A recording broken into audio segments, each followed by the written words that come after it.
আমি জানি না আমি কোন ভাষায় তোমার সাথে কথা বলবো। কেন, কি হয়েছে? তুমি না অনেক মিথ্যা বলতে শিখে গেছো। কি বলো এইসব? কি করছি আবার? কি নিয়ে মিথ্যা বলছি? আচ্ছা, তুমি তো নাকি আজকে বিকেলে আপুর বাসা যাবে বলছো, আর বলছো একটু ব্যস্ত থাকবে, আমি যেন কল না দিই, মেসেজ না দিই। তুমি বাসায় এসেই আমাকে কল এসএমএস দেবে, কিন্তু দেখো রাত প্রায় 12টার উপর হয়ে গেছে, তুমি আমাকে মেসেজ দাও না, অনলাইনে আসো।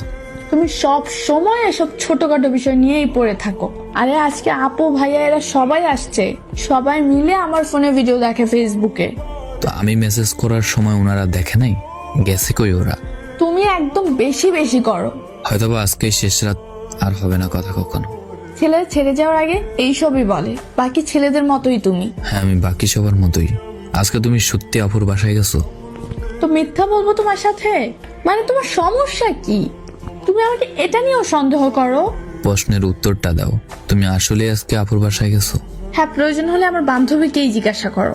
ছি, তুমি এত সন্দেহ করো আমাকে, আমি ভাবতেই পারিনি। তোমার বান্ধবীকে বলতে হবে না, ওনার সাথে আমার কথা বলা অনেক আগেই শেষ। কি বলেছো ও? মুক্তা শোনো। বলেন ভাইয়া। আচ্ছা, রাইসা আজকে কই গেছে? কেন? বলো প্লিজ। ও নাকি ওর বোনের বাসায় গেছে।